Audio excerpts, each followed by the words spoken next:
My guest today is Elad Poterman. Elad, along with his wife Maria and baby daughter, who was 7 months old at the time, are survivors of the Kibbutz Nahal Oz massacre. Nahal Oz is just 800 meters from the Gazan border, and it was one of the first targets in the early hours of October 7th. Hundreds of Hamas terrorists tore through the kibbutz and murdered, took hostage, burned and destroyed one of Israel's most peaceful communities, with a reported 14 residents from the kibbutz murdered that day and a reported 7 taken hostage.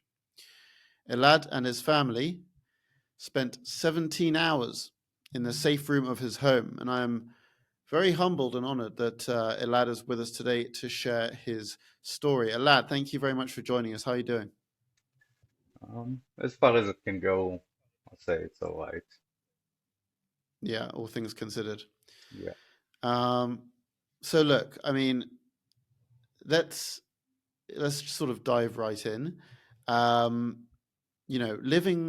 Living so close to the border with Gaza as you were at the time, could you ever imagine that such a breach of security was possible? No, not to that scale. I mean, I thought that say one unit that could infiltrate, maybe it can happen. Then you'll have a short time until the military actually gets there and dispense with them. Nothing on that scale. I didn't think it possible. I honestly believe that we were better protected. And a week before the massacre, um, someone asked me about it. He asked me, like, aren't you afraid of because we live about 800 meters away from the border, so aren't you afraid of like terrorist infiltration? And I told him the story of the previous terrorist infiltration. It happened in the 80s. I was just a kid, and at the time, just to give you a perspective of how things shifted in the region, at the time there was two terrorists that crossed from Gaza and infiltrated the kibbutz. They were armed with knives. Yeah, so just to get a perspective, um, and they could have met I don't know, a 6-year-old me or something, or some old lady, but fortune had it that they met this Jamaican volunteer who was like a mountain of a person. He's like 2 meters tall and made out of nightmares, and and he was stabbed, but he beat them so bad. So when the army finally arrived, they actually evacuated them to the hospital. I mean, the terrorists, before they Oh arrested my them God. and took them for investigations and such. So, so that was the only story. There was another attempt, I think, about uh, maybe 15 years ago, but they spotted them and killed them before they could get to the kibbutz. So I thought I was better protected. Mm. So let's let's jump to October 6th. What were you doing on October 6th, the day before the terrorist attack? And was there anything unusual about that day, or was it just a normal day like everything else? Well, yeah, a normal Friday. Um, finished working in my workshop, uh, and back home. We visited, my mom lives at the kibbutz as well, so we had like a Friday dinner at her place, went back, went to sleep. Everything seemed as normal as it gets, really. Had no inclination of anything that is about to happen, let alone something on that scale. Yeah. So Friday, October 6th, normal day. Um, Literally, night and day compared to the following day, October 7th. Um, the morning of October 7th, at what point did you realize that something was going seriously wrong and that your kibbutz was under a full-blown terrorist attack? What was the first thing that made you think, hang on, something's not right? Well, uh, we kind of graduated to that. So early in the morning, uh, they started with an incredible, an immense rocket barrage. Um, and we've been through many rocket barrages living in that area in Israel, but we never had anything like that. Um, so we grabbed Lynn, our baby daughter, and ran to the safe room. Um, and I remember my thinking was like, uh, oh, God damn it, now we're gonna go through another operation and it will be weeks until I can come back to the kibbutz. And, I had this prop I was working on in the workshop yesterday. I was like, this is not a good space to, like a point in time to stop work-wise. Like, um, but that was my thinking, like the air quote, normal uh, routine and exchange. I don't know what you would call it. Um, but then I started hearing gunfire about, I don't know, 20 minutes after the rocket attack started. And hearing gunfire is not something um, that you'll never hear in the area. I mean, you might hear gunfire every now and then, and it's also really hard to tell which way does it come from, how far it is, because sound bounces off walls and do all sorts of tricks. Um, but I pointed it out to Maria. I told her, listen, this is like regular gunfire. Um, and you know, we had this lull in the rocket fire after about 30 minutes since the attack began. Um, and it was a rude awakening. Just Mm. shut yourself awake, grab the kid, run to the safe room. It's like no coffee, no. So, uh, so I figured, okay, I'll have a coffee, Yeah. start thinking when is the time to evacuate, and so um, I'm sitting in my balcony outside, drinking a coffee, and I'm hearing that gunfire, and it seems to me that it comes from a different direction, but again, I couldn't tell for sure, and I wasn't certain. Today, I know that about 200 meters away from me, there was already a firefight that ensued with terrorists just coming into the kibbutz. But I didn't realize that at the time. So I was just sitting at my balcony, nice garden, drinking coffee, and like 200 meters away, people are dying. So that's just Mm. crazy. Was that a fight between, that was a fight between Hamas and kibbutz security? Yeah, exactly. Yeah. And then, while I was doing that, my wife, who is very much the responsible adult in our family, she took a water bottle to the safe room and some food and phone chargers and an axe and a knife. And, I was drinking coffee at the time. So that goes to show you who's the responsible one. Um, and we got a message via WhatsApp that said something along the lines of, well, in a complex security situation, uh, go into your safe rooms and lock the doors. And then, still, I mean, it gives you, like, at that point, I was thinking, yeah, maybe some terrorist crossed the border. It doesn't tell you that they're in the kibbutz or anything like that. And again, the scale, you never imagined such a scale, but I figured, okay, that's what we do, so that's what we did. Um, but throughout next minutes, the gunfire kept on going more rapid in pace and closer and closer.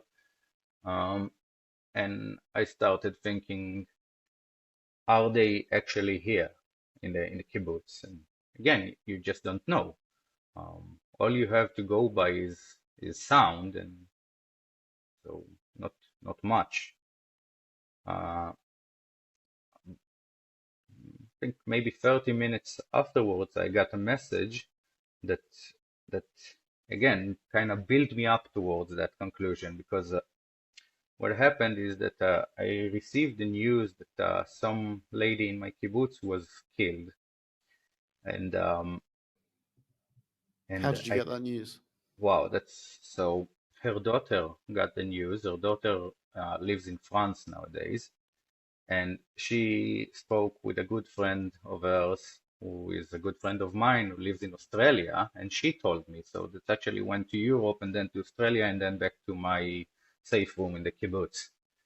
But again, I couldn't tell if she was killed by gunfire or by a mortar shell or a rocket, because it's like 15 minutes before that, a mortar bomb hit right next to my house. So, seems very possible that somebody, with that rate of fire, it seems very possible that it could be a mortar hit. Um, so I didn't know. Um, and on a few minutes later, I had a friend of mine asking me if there are terrorists in my kibbutz, because he told me there are terrorists in our neighbor kibbutz, which is Kfar Aza. And I told him, look, by the sounds of things, it seems very possible, but I'm not sure. So it kind of gradually built up to that conclusion. Yeah. Yeah. So at around 11 a.m. on the 7th of October, terrorists actually broke into your home. What did you hear when this was happening, and where were you? Okay, so we were in the safe room, locked in the safe room, and we started hearing noises from the outside. And then we heard some shouts. They were shouting in Hebrew, IDF, open up, IDF, open up.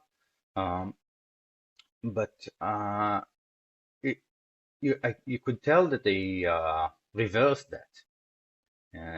It was pretty good, but it wasn't perfect. So I've noticed just a tint of Arabic accent, and I kind of looked at Maria and nodded no with my head, shook my head to say no, and then these shouts switched to Arabic, and we could hear them try and break into the house until we heard them breaking in.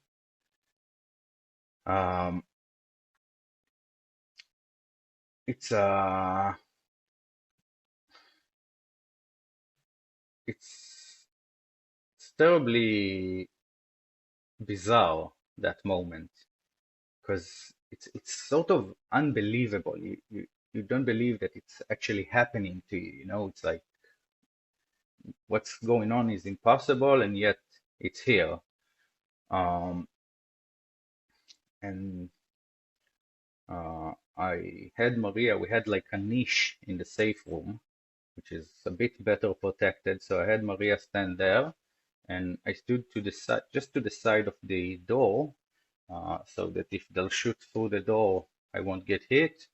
And I was holding an axe, and Maria was holding, in one hand, she was holding Lynn, at the time she was 6 months old baby, and in the other hand, she was holding a knife, um, and we're absolutely quiet, like perfect silence. And, you're just listening, and started hearing them slowly going through, like, room by room, searching. But they later on I could go outside of the safe room, and I've seen that they emptied out all the closets. They switched, like they flipped mattresses, looking for anyone who might be hiding. So they kind of went room by room, and the safe room was the last room in the house, so we could hear them gradually coming towards us, shouting Allah Akbar and Itbach El Yahud and all the regular terrorist classics. Um, What does that mean? Itbach El Yahud means slaughter the Jews. Um, Mm. Allah Akbar means God is great. Yeah. Um, So and terrorists are making their way to the safe room where you and your wife are standing silently on either side of the door. Your wife is holding your baby in one hand, a knife in the other. You're holding an axe. You're both deathly silent because if they hear you, then you know what's going to happen. What happened next? well, what happened next is that the terrorists reached the safe room door and they tried to open it, but we were lucky because the previous tenant in that house, he installed this tiny metal latch that you can bar the door with. Um, so unlike in other places where people had to sort of fight them with the handle of the door, holding the handle, uh, I just let them uh, move the handle as they like, and the door was held by that latch. So it's hard to tell. My speculation is that they didn't know that we were there, because it's like in the end of the hall. It's quite possible for you to think, yeah, that it might be just like a back door exit from the house, or um, and it's a locked door. So uh, they tried it for, I don't know, a minute or two. Well, I was just standing there ready for whatever comes, because I figured if they break through that door, then then we're going to fight, and I would lose because, well, I have an axe, and they'll have proper weapons. Um, so the first time that I did it, I felt the adrenaline rush and a lot of I wouldn't say panic, but maybe high anxiety, um, or dread, maybe. Um, but then I heard them going through other rooms again, and a few minutes later, they came back once more. Um, and for the second time that they came, I figured, okay, so now now it's probably gonna happen, and try to think of whatever little experience I have of, I don't know, schoolyard scraps in school or whatever, uh, which doesn't amount to a lot, but I kind of try to focus myself and thinking, choose your blows, be precise, hit to where it counts, sort of thoughts. I should say that the moment that they broke into the house, uh, the moment they broke in, I started crying for help through WhatsApp messages. So I sent messages to whomever I could think that could help, in the kibbutz or outside the kibbutz. But the answers I was getting were not at all reassuring. So, it's like you can think of a situation, say even not like a terrorist situation, say a home invasion, you're calling for help. What you want to hear from the police would be 3 minutes we're there or something like that. And some people replied answers like, we pray for you, keep silent, stuff like that, which doesn't reassure you at all. Um, so I sort of knew that we were on our own, and what will happen will happen. Was there any point where you thought I might die? Were you preparing to die? I was certain that I would die. I didn't see a way out of that. Um, for the second time when they tried the door, I remember thinking something along the line of, you know, it's fine.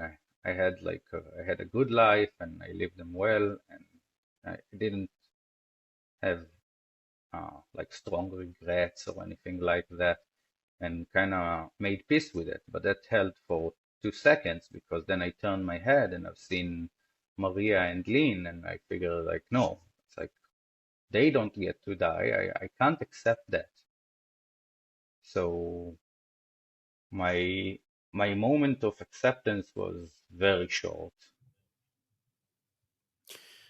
You've said that throughout this entire ordeal, your baby remained completely silent, and that really strikes me as one of the most extraordinary parts of this miraculous survival. How do you explain this? Because babies, they cry nonstop. How could this? How did this happen?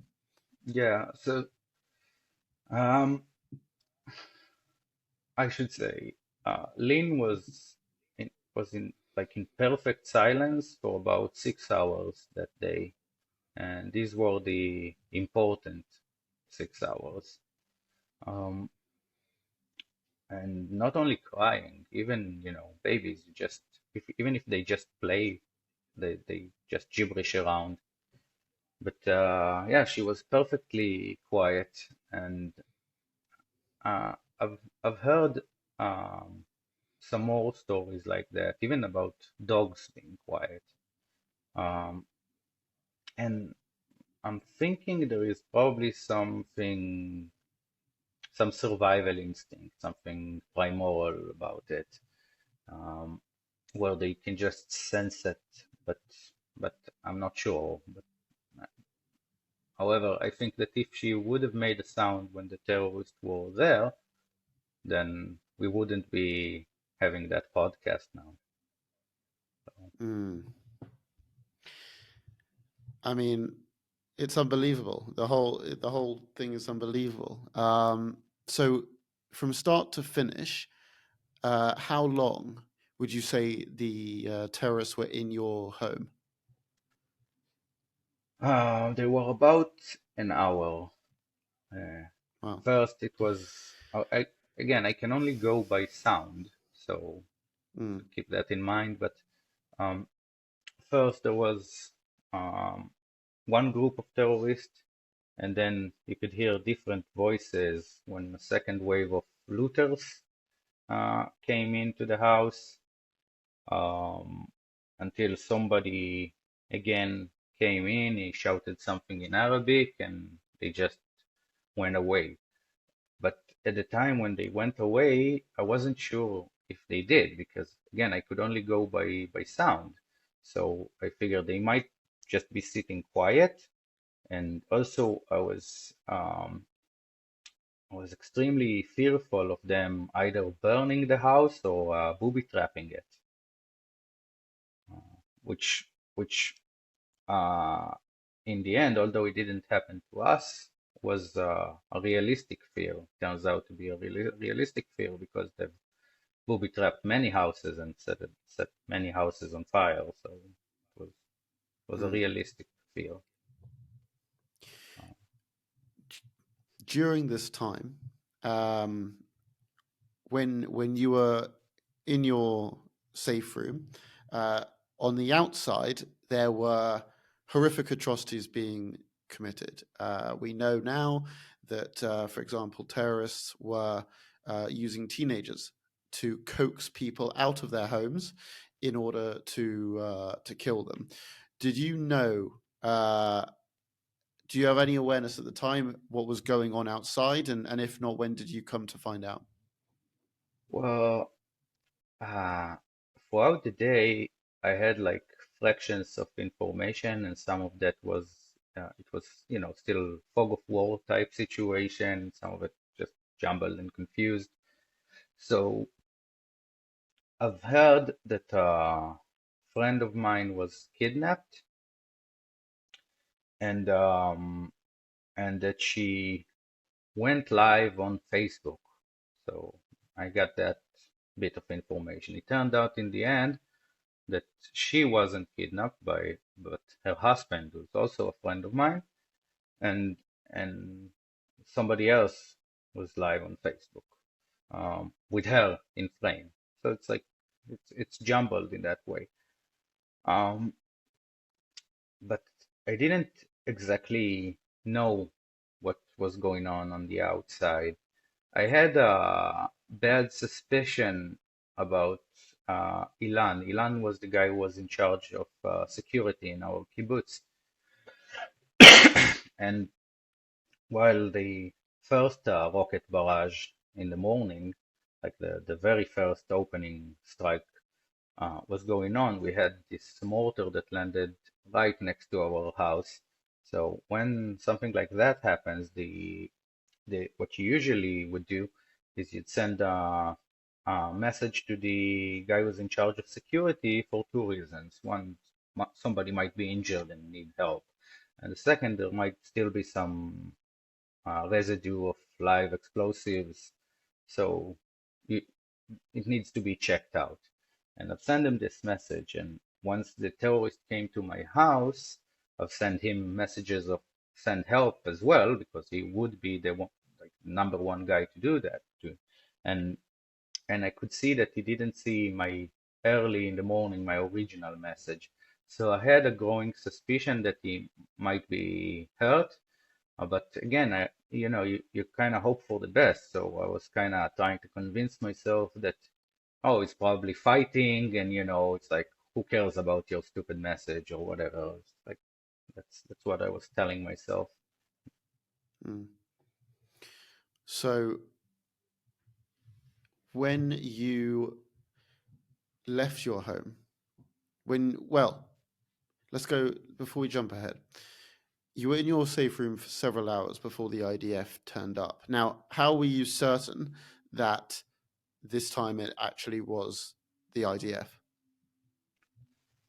Well, because of what happened earlier, with them shouting IDF open up, I figured I'll need to have some way of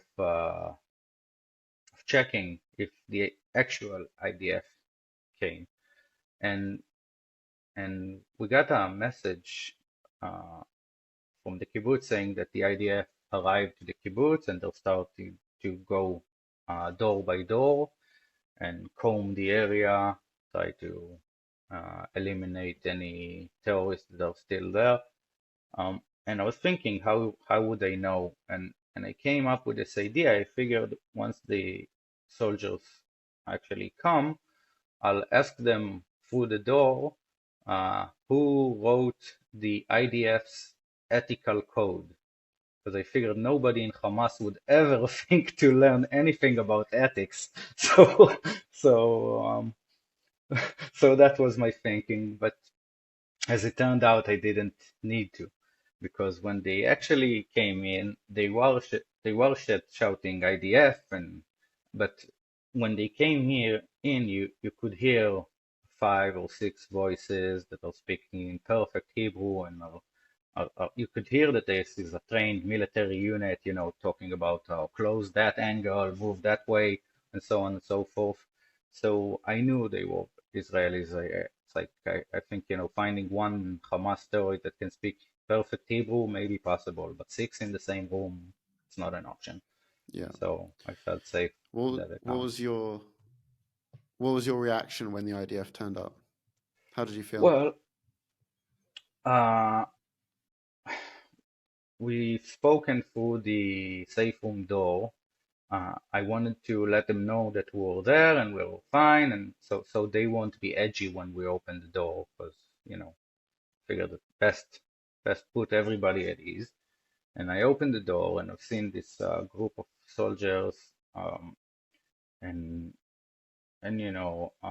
we exchanged a few words, and I kind of went outside from the safe room and started seeing the damage to the place, the wreckage, because it's been tore apart really. It's like everything is on the floor. everything is out of place, some things stolen. Actually, today, I don't really know exactly what was stolen. I know some things that I noticed that were missing, but I don't have a full account.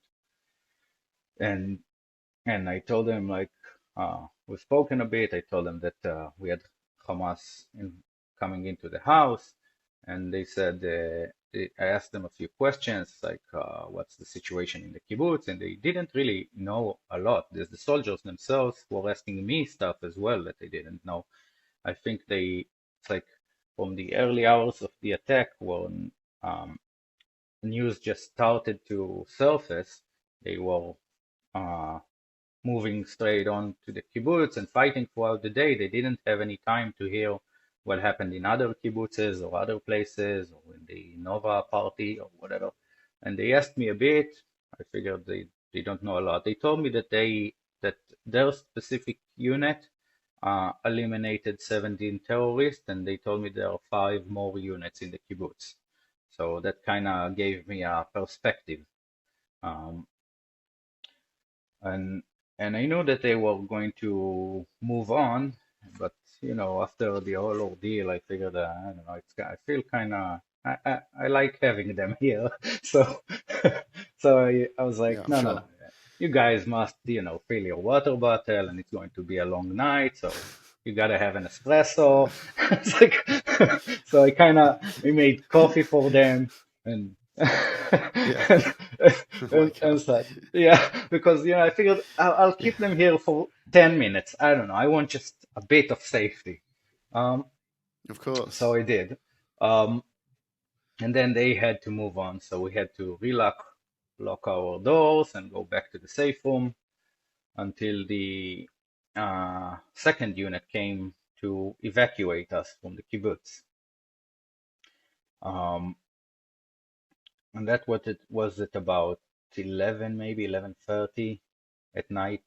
Yeah, so they came in and told us, look, you have a minute and a half to pack your stuff, and we're going. And consider that. Like even if I'll tell you, okay, you have a minute and a half to pack at your house now, you're not going to accomplish much.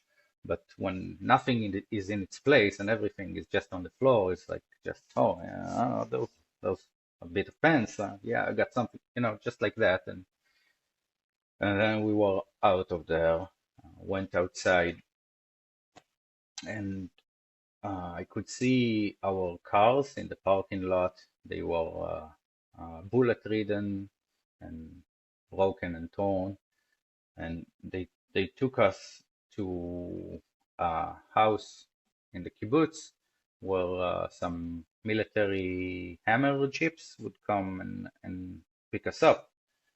So uh, we got there, and there was a few other people from the kibbutz there assembled there, and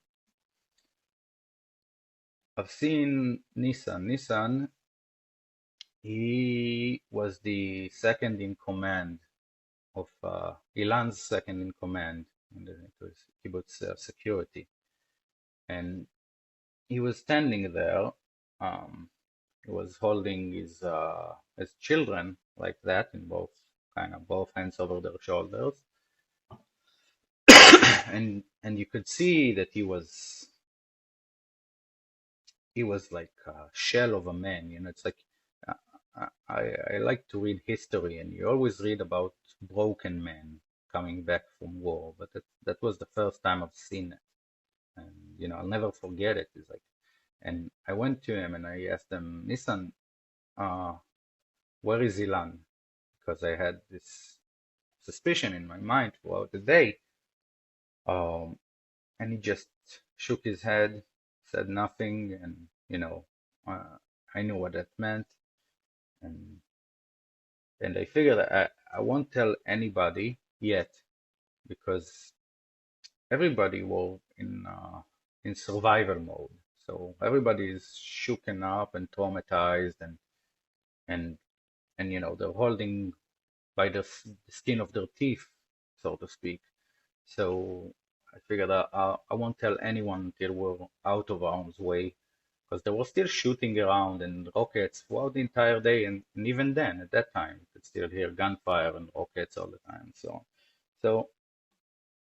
so I went inside that house and I just wrote on my phone, like on a note, and showed Maria because we discussed that beforehand. And then came the hammer jeeps. They took us to another point in the kibbutz, and on the hammer jeeps, I could see like fires everywhere, and can uh, smell gun smell of gunpowder, and along the road I could see some bodies, some corpses on the floor, um, terrorist corpses. I couldn't tell at the time because it was dark, but now I know that they were terrorists. Um, and it's like it's the apocalypse in a sense. Uh, really, this kibbutz, which I don't know how many of your listeners would know, but kibbutz is like a giant garden. It's a very, very pleasant place to live. It's beautiful, it's green, it's blooming. I thought you have this paradise lost sensation.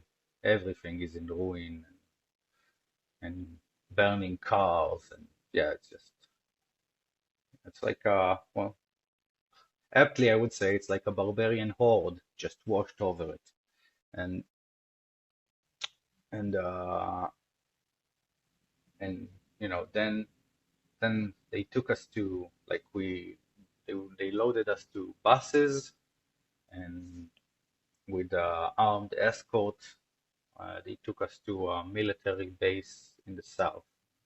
So that's how we got out. And after this traumatic, terrifying ordeal, you and your wife and daughter, you're finally leaving the kibbutz. At what point did you finally feel safe? Well, well,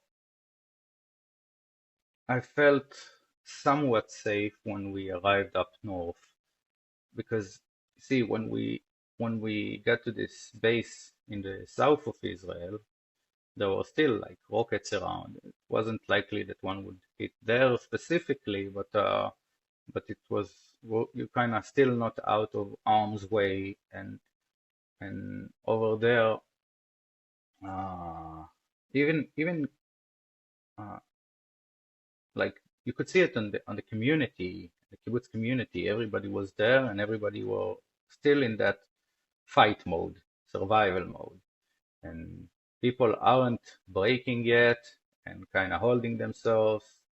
So it was very much in the air. You could feel it. It's like not out of it yet, not the time yet to kind of let yourself uh, fall apart for a moment. Um, so so that's where that's that's where I have this uh, vivid memory when we depassed at that base, and I've seen Nissan. He went to Ilan's wife, and he was crying and hugging her and saying, I couldn't get to him, I couldn't get to him. And I remember that I wouldn't let myself cry at the time because, again, I had this feeling that it's like you can't allow that sort of chain reaction to begin yet.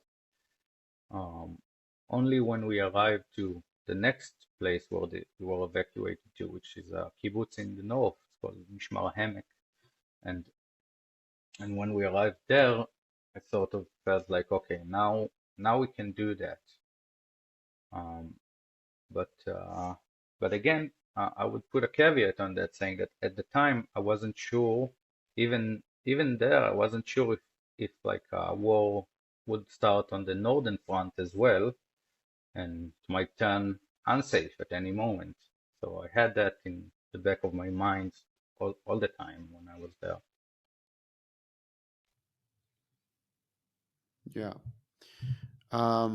How did that feel when you sort of finally did let go and allow yourself to cry? Well,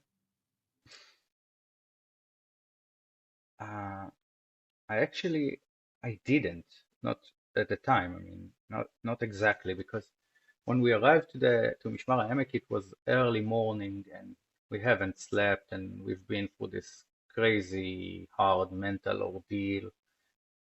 Simply, I simply fell asleep from exhaustion for a couple of hours. And when I woke up, at that point, I've started receiving the news. And mind you, I didn't actually went seeking the news because I felt that I had too much and I don't want any more of it right now. I couldn't contain it. But just organically from, I don't know, talks or Facebook or whatever, I started receiving the news. And at that point, it's like I knew, like, I sort of knew what happened in the kibbutz, who was murdered and what happened in the kibbutz. But then I started hearing from other kibbutzes, and I live in that community and I work in that community and spend there virtually my entire life. So I know many people all around that area in the country. So I started receiving news, and it was on average about every 2 hours I would hear of another person that I know that was either murdered or kidnapped. And that went on for 12 days. So it, it was in the hundreds, yeah. And and I couldn't really contain all of that. It was too much. So uh, I I had this idea of maybe I can, once I sort of uh, grasp the scope of what I need to mourn, then I can start. Um, but it just kept on coming and coming and coming, and you simply continue with a state of shock, and and it's hard to arrive to the state of grief yet, because well, the shock is just keep on coming. Um, so yeah, that was that was the way of it. It just takes a lot of time to unpack the grief and mourning stages. And I mean, still to this day, I wouldn't say that I'm over it in any realistic sense. It's uh, it's just a lot, really. It's the sheer volume is too much. I mean, you said that you've worked in this community and you knew hundreds of people, just through your work in southern Israel. Um, have you been at the time and maybe a bit after? Were you trying to find out information about the people uh, who you knew, or were you trying to maybe avoid it because you didn't want to face what has happened? I didn't seek any information, so I didn't reach out to get any, but I still got it. I figured Yeah. it it would come at whatever pace it comes, because I can't voluntarily seek more of it now. Uh, Actually, the first time I've actually looked at lists of casualties in the kibbutzes was yesterday. So I guess that Wow. says something. Yeah, it does. You mentioned earlier that your mum actually lived in the kibbutz as well. Can I ask what happened with your mum? Well, so I have my mom lived in the kibbutz, and also three brothers of mine as well. Um, One brother as luck would have it, was on vacation in Eilat at the time with his family, so that was good. They didn't went through that at all. Although another brother who doesn't live in the kibbutz was visiting at the time in the kibbutz and was with my mother throughout that Saturday. So my mother was with my brother, his wife, and their little daughter in their house. They didn't have terrorists infiltrating into the house, but the house was hit with so much gunfire. So it's like you had bullets throughout the walls, and there were like crazy gunfights in that area of the kibbutz. And they just, they were, yeah, they had a rough time of it. Uh, Very hard traumatic event. But they were evacuated with us at the same time. Also, another brother of mine was evacuated with us. My last brother that was in the kibbutz, I think he might have had the hardest experience because he was alone throughout that day, and in that area of the kibbutz they didn't have any electricity as well. So he was basically and he was also evacuated in the last wave of evacuations. So it was about 4 in the morning when he was evacuated. Um, so he basically spent, I don't know, there about 20, 21 hours or more, I don't know, alone in the safe room in absolute darkness, um, barely any communication, and everything happening around them. So I think that Yeah. actually might be harder than what happened to me. I really do. I mean, they're both horrific situations that I can't imagine being in. What was your reaction when you found out that your mum and brothers had survived the ordeal? Well, at the time I knew that they were all right because we had some like I think until around 11:10, 11:20 we had pretty much steady internet connection. Then it went down for some time, and then it came back. But by the time we were getting ready to be evacuated, we were in communication again. So Mm. I knew that, that the army arrived to their houses or what was going on. So at that time, I kind of felt that, okay, we're probably out of the greater danger part of the ordeal. I mean, again, there were still rockets being fired, and although Yeah. at the time it's like rockets got me nervous in the morning. Like by the end of the day, I couldn't care less about them.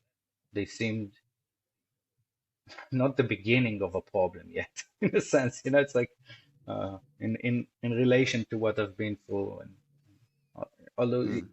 you shouldn't think like that, but that what happened. So so I knew that they survived it, and but still, when we met each other just outside the buses, it was a special sort of hug. I'll say that. Yeah. Yeah. I'm sure. You uh, you mentioned before that your good friend Omri Miran was one of more than 240 men, women, and children who were taken hostage by Hamas, taken into Gaza. Can you tell us more about Omri and how you're feeling? Yeah. So uh, I'll start by saying that Omri is a great guy, man. He's like he's a great friend. It's like he's one of those people that no matter when you'll meet them, when you'll see them, you kind of immediately have this flowing conversation, and it would be fun, and he's always full of smiles and sharp, in the way he thinks. So yeah, he had this great characteristic of being like the easiest person to get along with and have a good time with. And yeah, he's been kidnapped. He had one of those teenagers that you've mentioned earlier, uh, held at gunpoint, knocking on his door, telling him, "Look, open up or they'll kill me." And being a good-hearted person, he opened that door.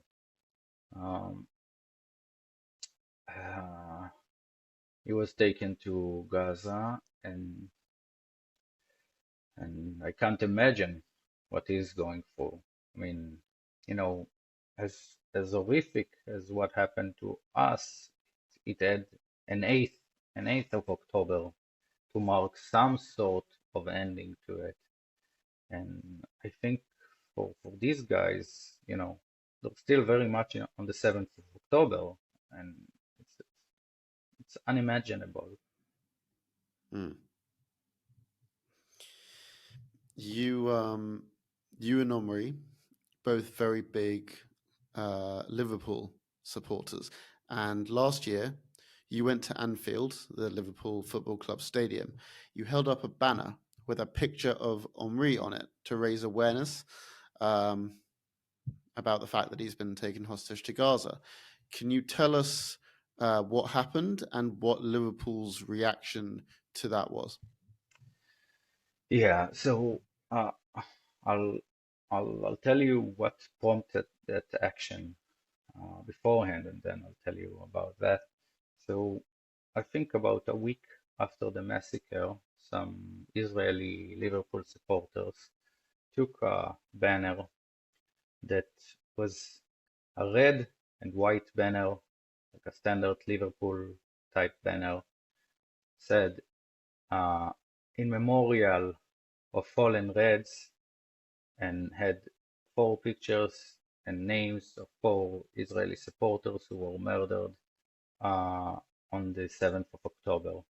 One of them was uh, one of my closest friend's nephews, and is also I knew him well. I actually worked with him for several years and kept in touch with him. It's like a great guy. His name is Neta Epstein, and Neta, well, I'll say that much. He jumped on a grenade to save his fiancée. That I don't think I need to add any more words to tell you how much of a great guy he was. And believe me, that doesn't even cover it. So they raised that banner, um, and a steward came to them and demanded that they take it off. And you know, um,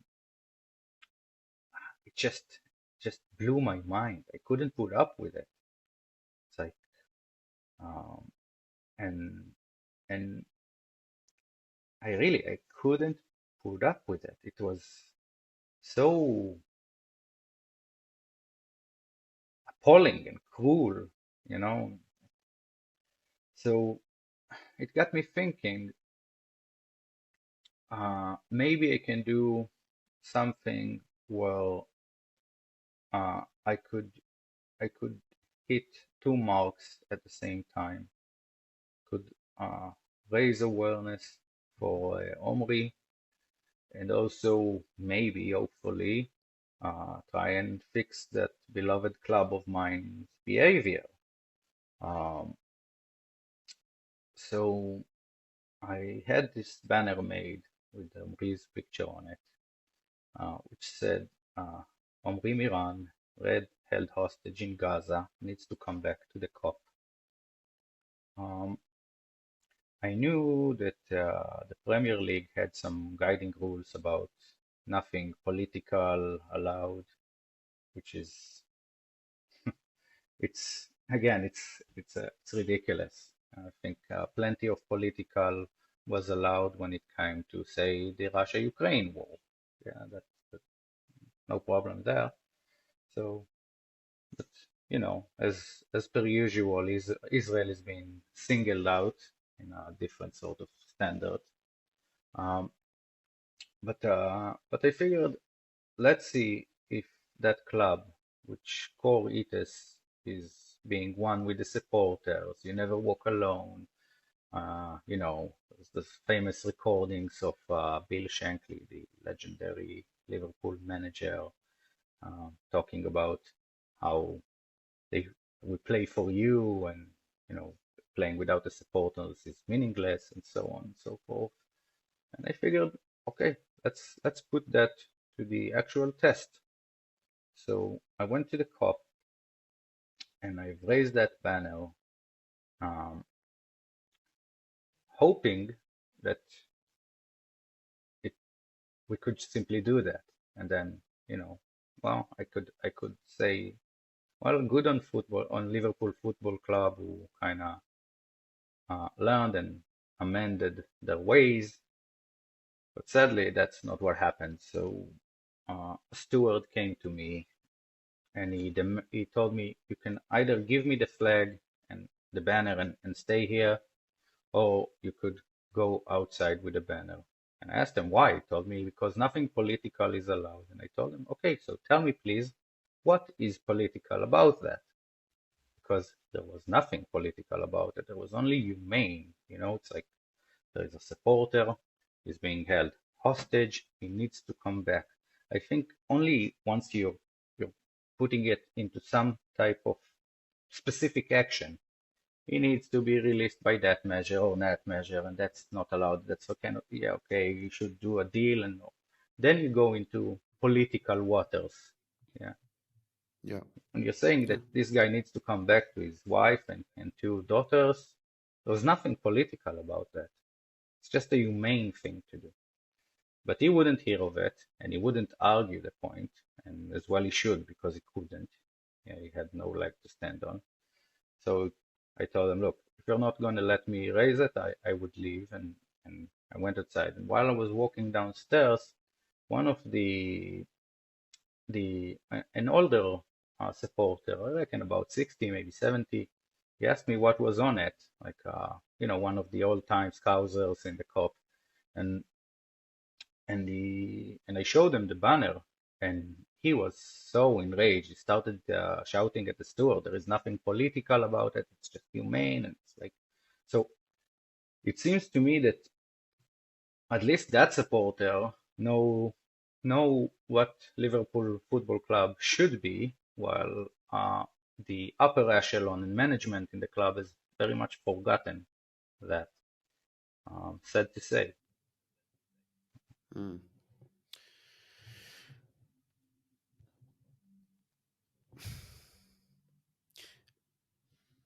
If you could say something right now to Omri, what would your message be?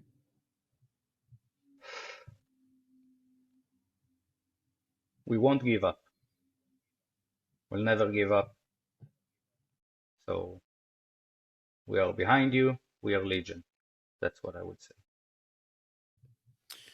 I'm not sure to what extent you've been following this, but in this country and in the States and in really around European countries as well, there have been posters of the hostages, and as soon as one gets put up, it gets defaced with anti-Semitic graffiti. It gets torn down. When you see this kind of behavior taking place, what are you feeling? What are you thinking? I'm appalled by that, but uh, my my thinking process was trying to identify who's doing it and why are they doing it. And as far as I'm concerned, you have the um, fanatical Islamist types that would do it. But that would be some part of the people who are doing it. And fanatics would be fanatics. It's like whatever. Um, but the other part I've recognized often is actually people on the far left of the political spectrum. And before I'll say what I'm going to say about it, I should mention I'm a left winger, a moderate one, but I am. So it's like not they have some great hatred towards the left, or but these far left type people, I think what we're seeing is some pathology of left wing behavior, because when the left does its proper job, it kind of takes care of the weak, and and it's okay. That would be, say, moderate socialism.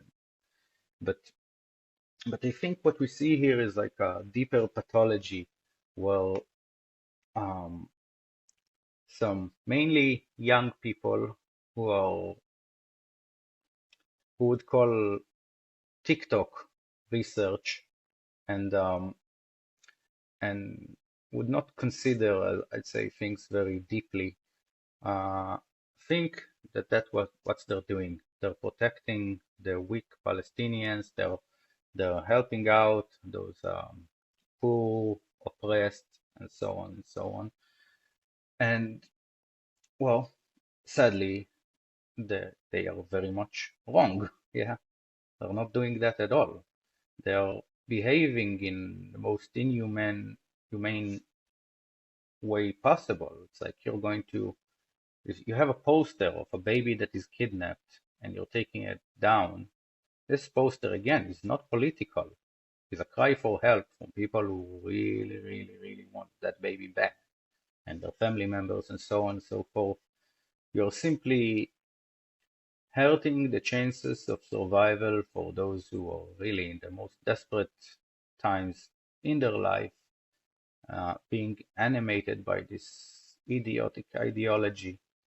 Um, and uh, and I'm not terribly surprised by it, to be honest, because you know um,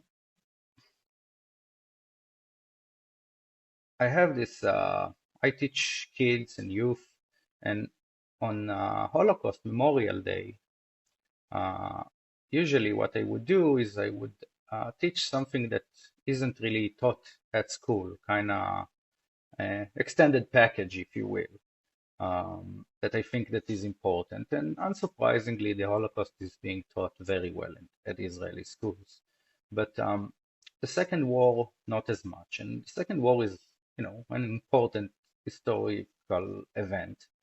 So what I used to do is to uh, choose some point in it and tell about it, just expand their knowledge. But that was until I've read uh, Ordinary Men, this book tells about a group of German policemen, regular policemen, who did regular police job and are taken to Poland to do some policing over there. And in a span of a few weeks, from being regular policemen, they're shooting women and kids in a field. And it tells the story of how they graduate to that point. Um, and and along the lines, it's like every junction, they believe that they choose the virtuous type of action, the good thing to do, the moral thing to do, like these idiot far left guys think when they pull down that poster. So what I do with the kids at lesson is like I explain to them like the progression, and I tell them, look, there's a real chance of that kind of behavior in any one of us. So we need to be aware of that. But although ordinary men would be a right-wing example of it, but it's possible also with left-wing ideology.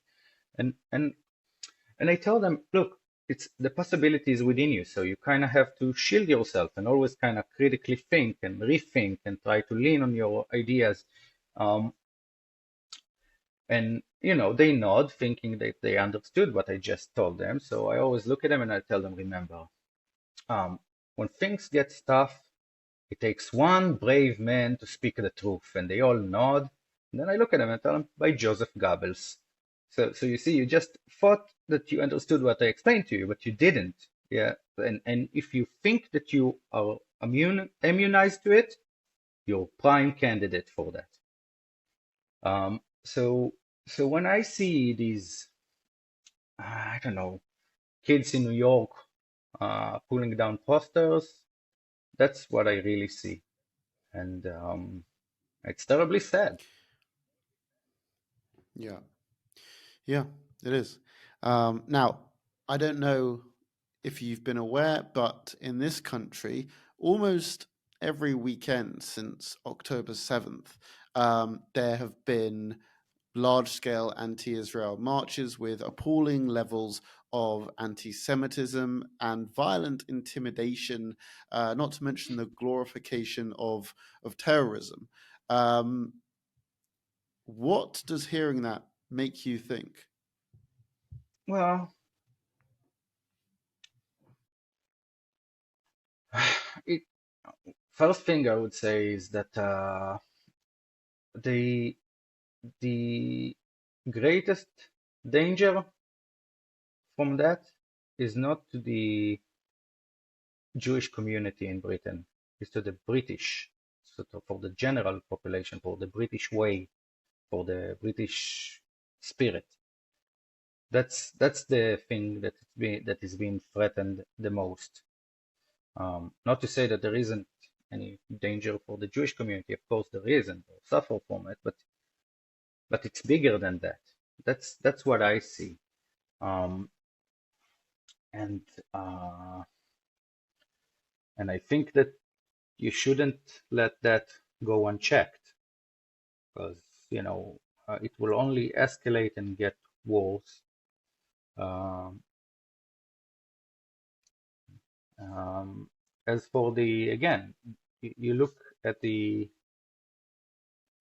crowds in these demonstrations, and I had this. I'll tell you a story. I had this about a week after the massacre. I was sitting in Belgium with a reporter, and I was telling her the story, and another friend of mine as well, and we were speaking about that family from our kibbutz who were, taken hostage and then broadcasted live on Facebook and so on. And when I told her that, she told me like, why did they? She asked me, I mean, why did they do that? And I thought to myself, it's like, well, this is quite uh, a stupid question. I mean, what do you mean? Why would they do that? They broadcast it because they're terrorists, and it's just a means of inflicting more terror. Um, but then I I I, ref I thought about it again, and and I figured that's maybe a shallow perspective into it. I mean, maybe the question is, why would they do that, being so sadistic and malevolent and evil and then I thought about Voltaire saying, first they'll get you to believe absurdities, and then they'll get you to commit atrocities. Um, and and if you ask about why you should confront that phenomenon that happens in Britain now, is because what you see in the streets is a whole bunch of people who believe absurdities. Yeah, they believe that there is an apartheid in Israel. They really do believe that, ridiculous as it is. They believe that, I mean, the sort of lies that you'll see on the internet, I don't know, it's like IDF soldiers, torture, and they do actually believe these things. And that would be the previous step to atrocities. And you can think about it locally here. I mean, it did not go away. It's like for 20 years, education on the Palestinian, well, not only in Gaza, in the West Bank as well, was getting people to believe absurdities. And the outcome of it, well, you could see it before the October 7th, you could see the buses exploded and suicide bombers. But when you do it for so long on a national level, you'll get more and more extreme outcomes. And if the people in Britain think that they are immune to that effect and to that sort of phenomenon, well, they'll get a harsh reminder, and I hope and pray that they act to avoid it beforehand. That, nobody gets to tell them, we told you so. I really do. Let me ask you, as an Israeli who has not only survived the 7th of October Hamas massacre, but you have lived through actual intifadas. What are your thoughts when you see people on the street calling for intifada? Well, there are two sorts. There's the people who know why they're chanting it. They say that people who actually want an intifada, and then there is the idiots that don't even know what the word means. Yeah, so they're just, I don't know, it sounds cool and whatever. It's just that simplistic and that stupid. Um, so yeah, if what you want is a violent uprising as a solution to anything, it's like you, it's like you didn't learn anything out of history. It's like, look, revolutions are bloody business, and after them comes hard times. Every time, every time. If you're going to go for a violent revolution, it's like people hail the French Revolution as this point in history where democracy kind of arose. People don't know what happened after that revolution, or maybe they choose to look away from that.